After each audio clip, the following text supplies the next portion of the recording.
Okay, the topic at hand is scientific versus anecdotal evidence. And so we just looked at this experiment. The results, the conclusions from this experiment would be considered scientific conclusions or scientific evidence. And so what is the difference between conclusions that emerge from this process that we discussed earlier and anecdotal evidence? Well, I'm going to give you an example here using an article from a prestigious journal called The Sun. This was published some time ago, in 1997. Wow, picked it up at a 7-Eleven quite a while ago. And I don't usually buy those types of magazines at 7-Eleven or grocery stores, but this one interested me because the headline, something called Ginkgo biloba, as you can easily see. What is Ginkgo biloba? Well, first of all, it's a very interesting tree.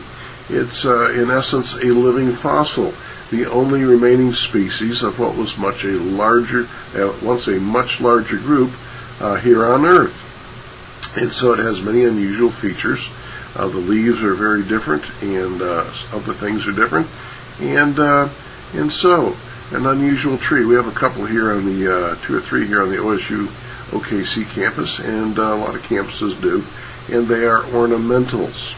But this article is not about this living fossil, the Ginkgo biloba tree. It's about an extract from the leaves. And so folks take the leaves, grind them up, get out an extract, put them in pills or something, and sell them. And what will this extract do for you? You won't believe it. Look at this. Down here at the lower right, part of which may be blocked by me, but you can see most of it. It improves memory, beats Alzheimer, boosts eyesight, slows aging, plus some other things on the front page, which we'll come back to. But as we go to the inside of the article, we see this toward the top left. It says, miracle herb from the world's oldest living tree, blah, blah, battles Alzheimer's disease, increases memory, reduces cholesterol, prevents heart attack, and my goodness, it relieves chronic depression, increases learning capacity, dramatically improves impotence, sharpens failing eyes, soothes irritating PMS symptoms, helps in the treatment of tinnitus, makes digestion easier, and stops diarrhea in its tracks. This is absolutely amazing stuff. Back to page 1 at the bottom, we have these 4 testimonials. First by Thomas C., who says, Ginkgo pills ended my daily nagging heartburn. Minnie L., who says, my dizzy spells have almost totally vanished. And John T. says, 2 pills a day quickly got my cholesterol back down to normal. And Helen B. says, severe panic attacks can be stopped overnight. Now, these stories, if true, if these people actually exist, and they actually made these statements and they actually believe them, these would constitute anecdotal evidence. Let's see why. Let's concentrate on Thomas C. and his claim that Ginkgo pills ended my daily nagging heartburn. Now let's say you have daily nagging heartburn, and let's say Ginkgo pills cost a lot of money, which they don't, but let's say they did. Would Thomas C.'s testimonial be a reason to spend a lot of money on Ginkgo pills to end your daily nagging heartburn? I don't think so. I don't think it has the credibility that would be required to spend a lot of money. It doesn't have the credibility of scientific evidence, for example, and why not? What's different about Thomas C.'s statement and evidence emerging from a scientific investigation, as we talked about earlier? Well, what's the sample size here? Thomas C. has a sample size of what? Well, of 1, of course, and that is the main thing that characterizes anecdotal evidence. Very small sample size. Anything can happen to one person or a few people. No telling if it's going to happen to more than one. And who knows if Thomas C. has an excellent imagination. And so, also, besides being a small sample size, in this case a very small sample size, is there a control group? Is it repeatable? No. So, for that reason, and mainly because of the small sample size, I'm not sure I'd want to spend a whole lot of money on ginkgo biloba, even if I did have daily nagging heartburn. So, scientific versus anecdotal evidence. Ginkgo pills, at least Thomas C's statement about ginkgo pills, would be anecdotal evidence. But wait! Inside the article from the Sun is a picture of the cover of the Journal of the American Medical Association, JAMA. And what does it say that JAMA did? It says the Journal of the American Medical Association raves about ginkgo. Oh my goodness, I can't imagine JAMA raving about anything. But, okay. Maybe there's some scientific research about ginkgo in JAMA. But let me ask you this. Let's say there's the results of an experiment published in this particular issue. Would that one experiment be able to test all the claims made in this article? I don't think so. In fact, as I know so, and you know so as well.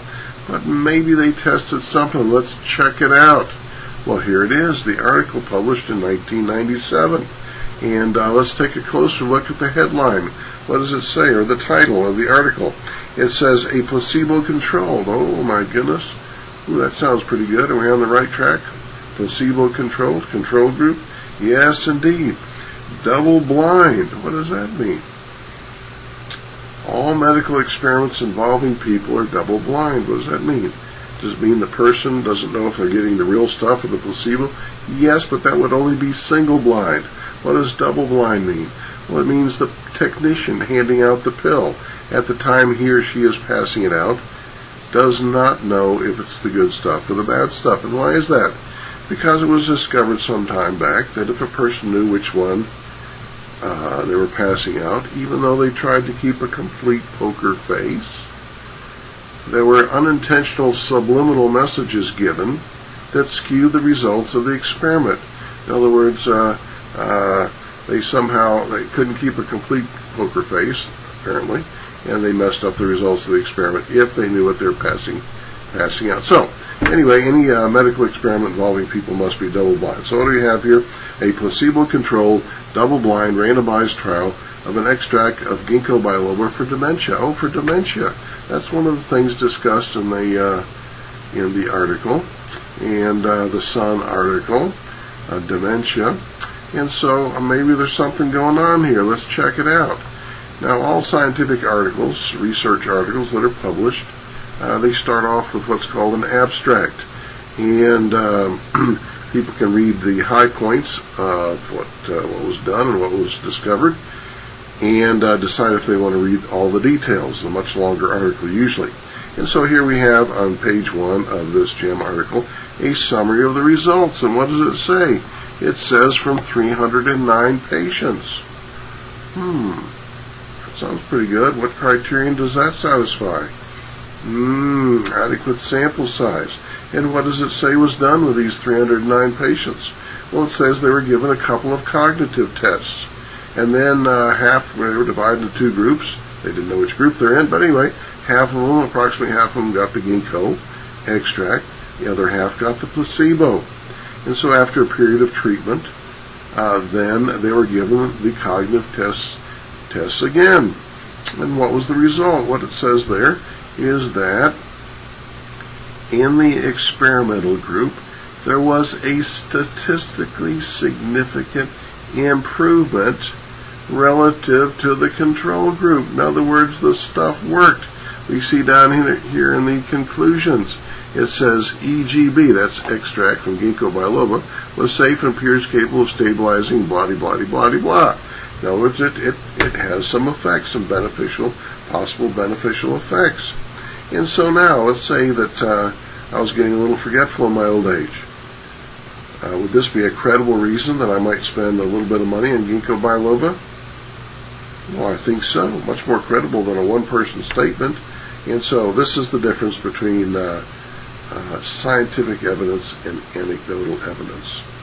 So there you have it. See you later. Bye-bye.